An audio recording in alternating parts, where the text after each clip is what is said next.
বাংলাদেশের চলমান পরিস্থিতি নিয়ে বৈঠকে বসে নয়াদিল্লি। সেখানে শেখ হাসিনাকে নিয়ে গুরুত্বপূর্ণ সিদ্ধান্ত হয়।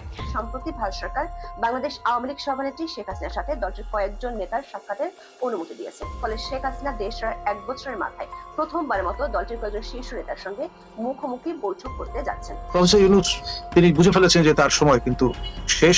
পায়ের নিচে মাটি নেই অবৈধ ক্ষমতা দখলকারী ডক্টর ইউনূস এবং তার কুশীলবদের।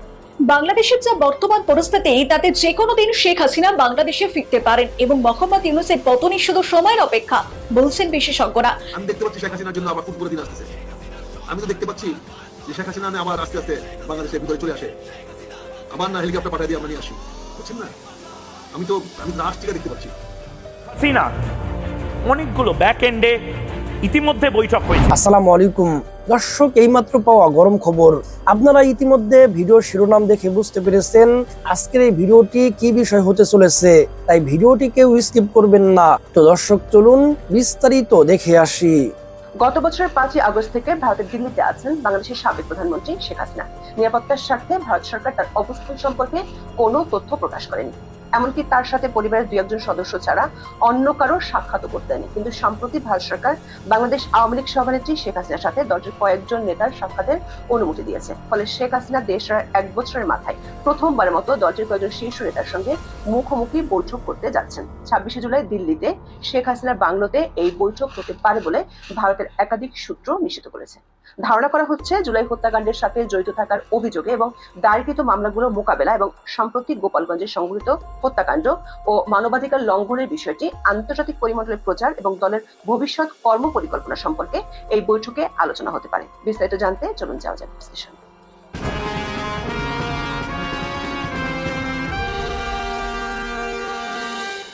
জুলাই আন্দোলনে গত বছর 5ই আগস্ট ক্ষমতা হারায় আওয়ামী লীগ। দলটি 2009 সাল থেকে একটানা বাংলাদেশের ক্ষমতার কেন্দ্রে ছিল। 5ই আগস্ট শেখ হাসিনা দেশ ছেড়ে চলে যান ভারতে। সে সময় তার কাছে ছিল লাল পাসপোর্ট। পরে বাংলাদেশের অন্তর্বর্তী সরকার তার সেই লাল পাসপোর্ট বাতিল করে। ভারত সরকার আনুষ্ঠানিকভাবে জানিয়েছিল শেখ হাসিনা ভারত সরকারের রাষ্ট্রীয় অতিথি হিসেবে দেশটিতে আছেন।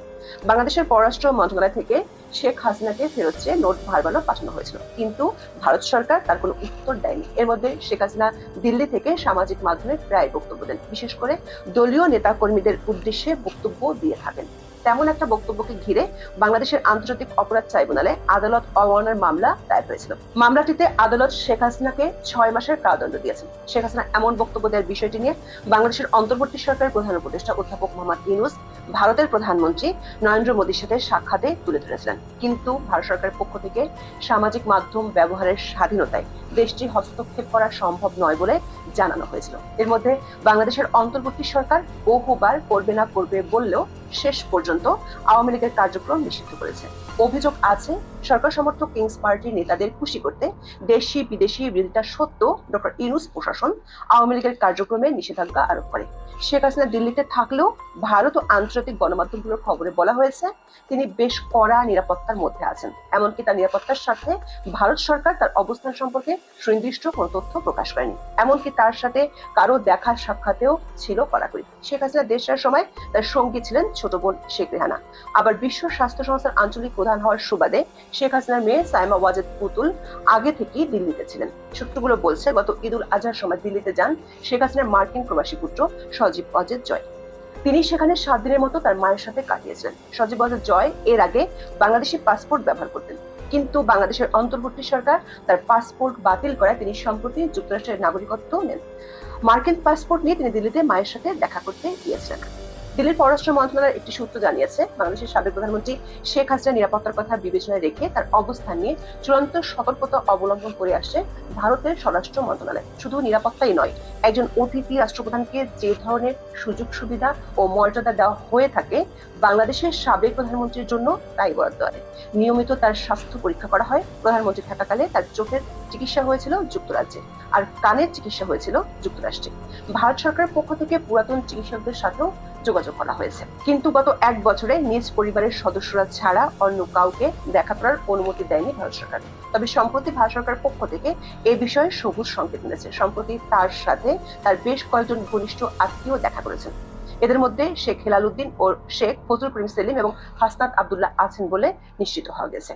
দিল্লির সূত্রগুলো থেকে জানা গেছে 26শে জুলাই শনিবার ভারতে অবস্থানকারী আওয়ামী লীগের কয়েকজন নেতা শেখ হাসিনার সাথে সাক্ষাৎ করবেন। এরই মধ্যে শেখ হাসিনা যে বাংলোতে থাকেন সেই বাংলোতে তার জন্য একটি অফিস বরাদ্দ করা হয়েছে ভারত সরকারের পক্ষ থেকে। ভারতের স্বরাষ্ট্র মন্ত্রণালয়ের উচ্চপদস্থ কয়েকজন কর্মকর্তা বাংলাদেশের সাবেক এই প্রধানমন্ত্রীর অফিসের কাজকর্ম দেখভাল করেন। আওয়ামী লীগের একটি সূত্র জানিয়েছে, আওয়ামী লীগের নেতাদের মধ্যে এখনো পর্যন্ত শুধুমাত্র সাবেক স্বরাষ্ট্রমন্ত্রী আসাদুজ্জামান খান কামাল শেখ হাসিনার সঙ্গে দেখা করার সুযোগ পেয়েছিলেন। ঢাকায় আন্তর্জাতিক অপরাধ আদালতে একই মামলায় অভিযুক্ত শেখ হাসিনা ও আসাদুজ্জামান খান কামাল। সেই মামলার শুনানি শুরু হয়েছে। সাবেক আইজিপি কে এই মামলায় রাজশাহী করা হয়েছে।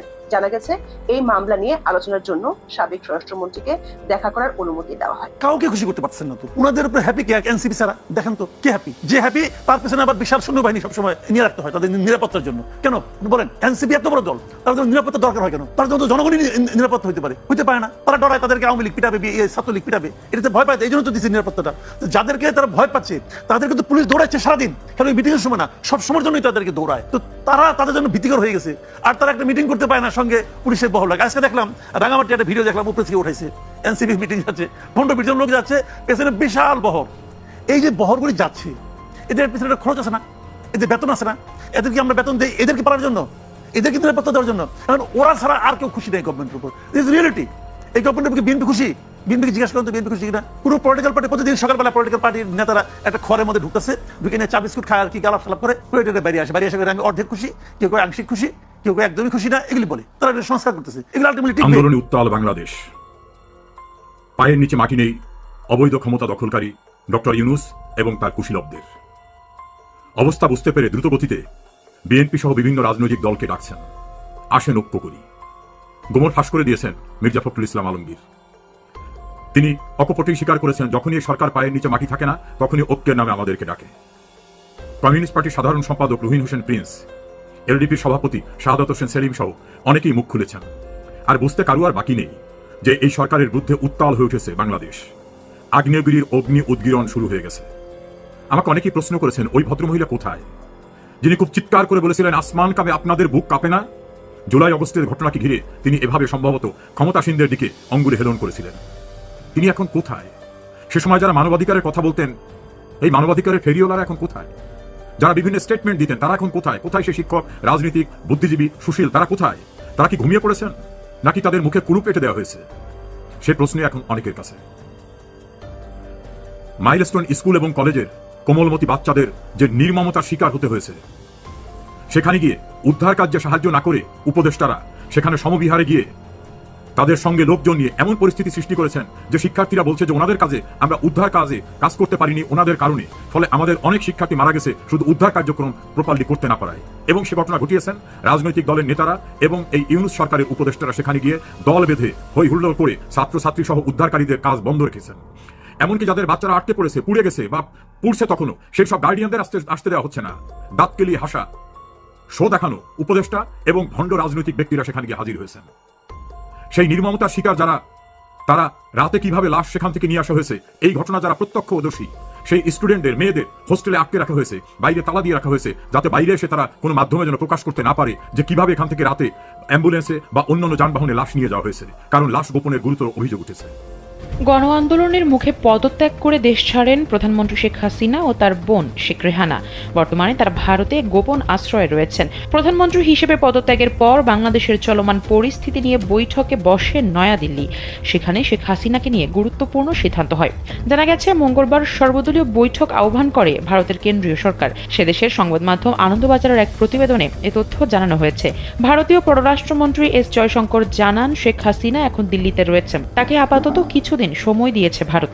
সূত্র জানায়, বৈঠকে বাংলাদেশে প্রবাসী ভারতীয় নাগরিকদের বিষয়টি নিয়েও আলোচনা হয়েছে। নয়াদিল্লি বাংলাদেশের সেনাবাহিনীর সঙ্গে যোগাযোগ রাখছে, পরিস্থিতির উপরও নজর রাখছে। সূত্র আরও জানিয়েছে, সর্বদলীয় বৈঠকে পররাষ্ট্রমন্ত্রী বাংলাদেশের বিষয়ে ভারতের অবস্থান সকল সংসদ সদস্যকে জানিয়েছেন। দর্শক, আশা করি সম্পূর্ণ ভিডিওটি দেখেছেন এবং সবকিছু বুঝতে পেরেছেন। এই বিষয় নিয়ে যদি আপনাদের কোনো মন্তব্য থেকে থাকে, আপনাদের মূল্যবান মন্তব্য অবশ্যই কমেন্ট সেকশনে জানিয়ে দিবেন। তো আজকের এই ভিডিওটি পর্যন্তই। ভিডিওটি ভালো লাগলে লাইক এবং শেয়ার করে দিয়েন। চ্যানেলটি সাবস্ক্রাইব করে না থাকলে চ্যানেলটি সাবস্ক্রাইব করে দিয়েন। দেখা হবে নতুন ভিডিওতে। আল্লাহ হাফেজ।